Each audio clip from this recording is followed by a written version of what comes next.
show them in, and then go find somewhere else to be, you're dismissed for the evening. That's an order. I've been looking forward to handling this conversation personally. Legislator, what an absolute pleasure. Good night, Captain. Goodbye. Oh, breaking in new staff, you know how it is. Always such a pain to convince them that you aren't some kind of drooling infant to be gently shepherded down the path of least resistance. That you are, in fact, in command and expect your orders to be obeyed. It's how late? My goodness, look at the time. It flies so fast when there's so much work to be done. I suppose you think I should thank you, legislator, for coming to my chambers so very, very late. Oh, why, yes, that's correct, you didn't have a choice. As the newly recognized official marshal of Her Galactic Majesty's hose and 10th in line to the throne, that does come with grace and favor chambers here in the Imperial Palace, necessary for the important work I'll be doing personally for the Empress. Oh, and I now have the legal authority to summon any member of the government to report to me immediately and without question, at any hour, at my pleasure. No, it's not a literal hose. The Empress does not garden, or... It's a traditional title, as you know perfectly well. You love throwing act and subsection in my face. Don't pretend like you don't know what the Marshal of Her Majesty's hose does in the century of the black hole space, koala. Alas, Marshal of Her Galactic Majesty's hose does not have authority over what creature the century is named after. What I do have authority over now is you. That's true, darling. My superior rank has been clipped by the unfortunate accident of your political title. Fine. Your election to political title. You commoners, always so hung up on little things like elections and accomplishments and blah blah blah. Ephemeral trophies that fade away in the cold march of history. Nothing compared to the power of a name, a dynasty, a lineage. History is moving all right, darling. Moving exactly the way I always knew it would. You little people, you think in the short term, in weeks, maybe months, sometimes even a year or two. You've been flaunting your little patch of power, throwing it in my face, mocking me in your speeches as you blocked every bill I sent down. Oh, you enjoyed it, didn't you? Performing to the press with all those passionate speeches, delighting that you could put a royal in his place. Isn't that right? You didn't see this coming, did you? You know what? I'll give you that one, legislator. You aren't here to amass power or line your own pockets. You really are trying to do something for your people, as short-sighted and ruinous as your agenda may be. Oh, that's not a compliment, it's a fact. I've had my people looking into you since you first stood for election. You are very annoyingly free of scandal. That's why I've asked you here tonight. Why don't we step out onto the balcony? Did I stutter? Come outside. Or stand there like an idiot. I don't care.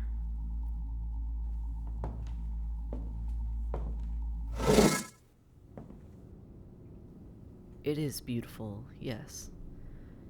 Thousands of stars, hundreds of worlds, all bound together in beautiful order under my family's watchful eye. You don't have time to look up?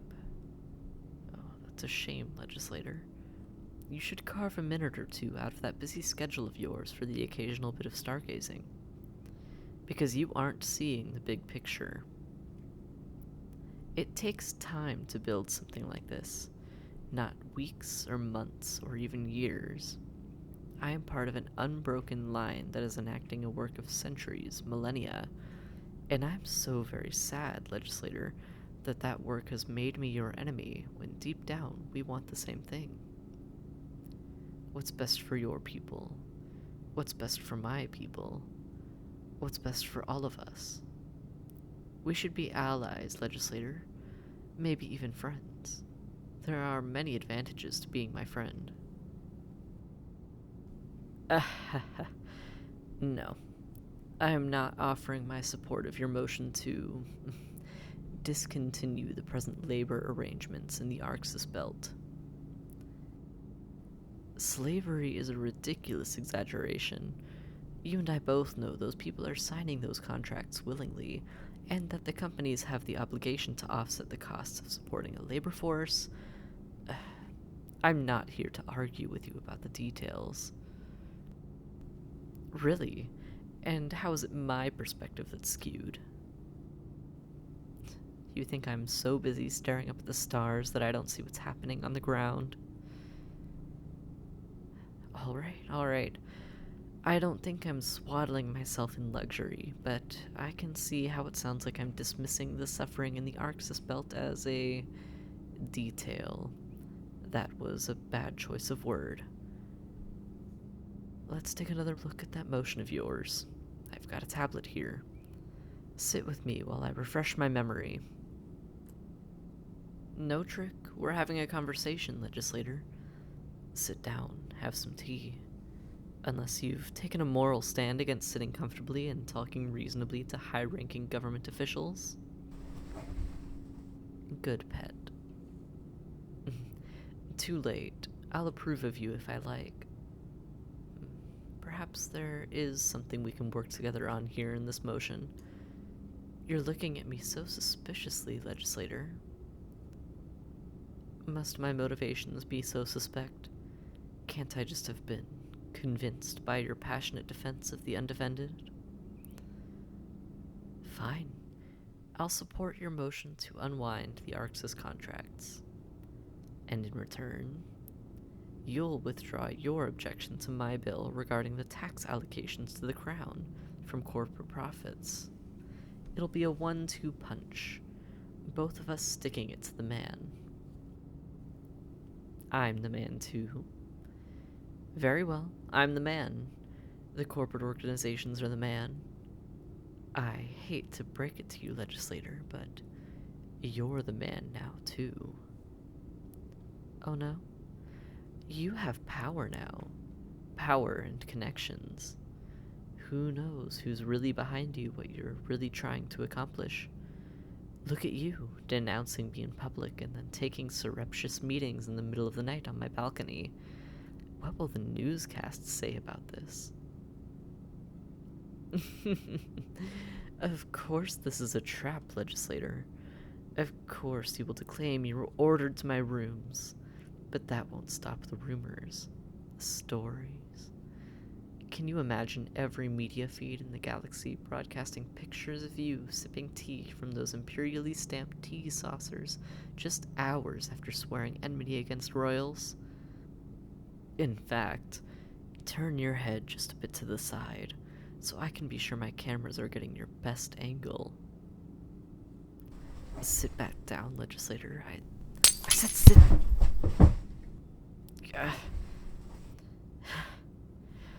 Oh, my dear legislator. Do you think I haven't had combat training? Strength enhancers? A millennia of the warrior arts reserved to the royal family? Keep struggling if you like. It will look wonderful for the cameras. Nobody but us knows I've got your wrists pinned down to the concrete beneath the silk carpets. That's why I wore this robe, with the extra large sleeves. They'll just see you writhing beneath me. Oh, sweet thing. You don't have a choice.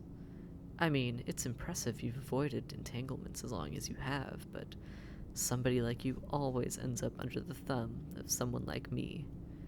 Be grateful it's me. Frankly, there have been others in my family sniffing around you as a useful cat's paw for their schemes. You're lucky I've been shooing them away. I, at least, am willing to throw in a regular supply of carrots instead of just beating you with all the sticks at my command. I want you to be happy in our new arrangement, sweetheart. I meant what I said. You'll enjoy being my friend. Friend, pawn, whatever. So, you'll withdraw your objection to increasing the portion of the tax revenue flowing to the crown? Otherwise, it's my version of tonight that goes out to the public. You want me to spell it out? Blackmail is the least of what I can do to you now, my little space koala. Thank you? What do you mean, thank you, for saying it right into... What microphone? Why, you sneaky little... Oh, shut up. Obviously it was broadcasting a copy. To where? To whom? For you to know, for me to find out.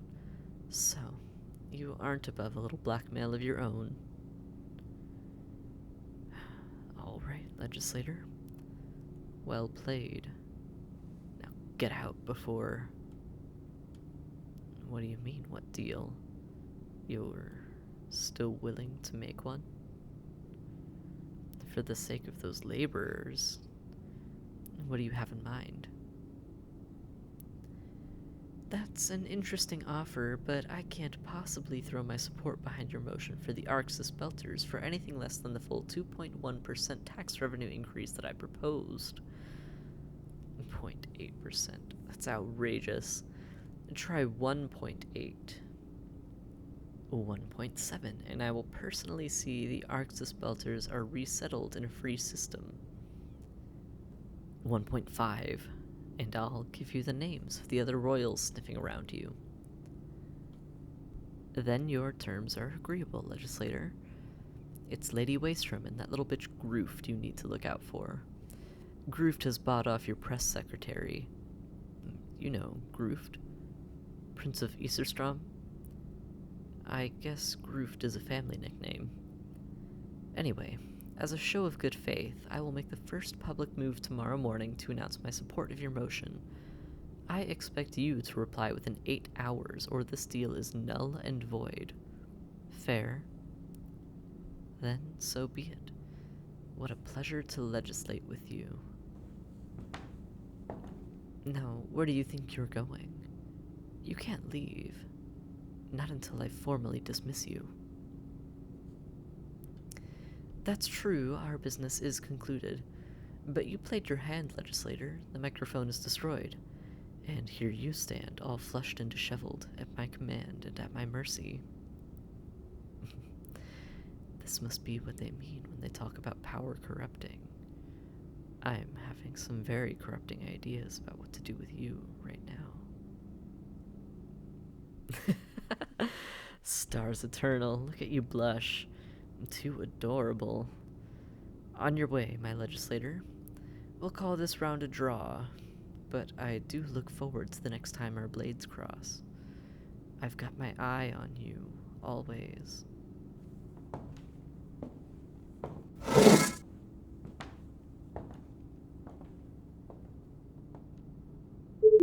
Captain, report back to my chambers at once. Yes, I did dismiss you, but we need to have a conversation about visitors, security, and private broadcasting devices being smuggled into my chambers.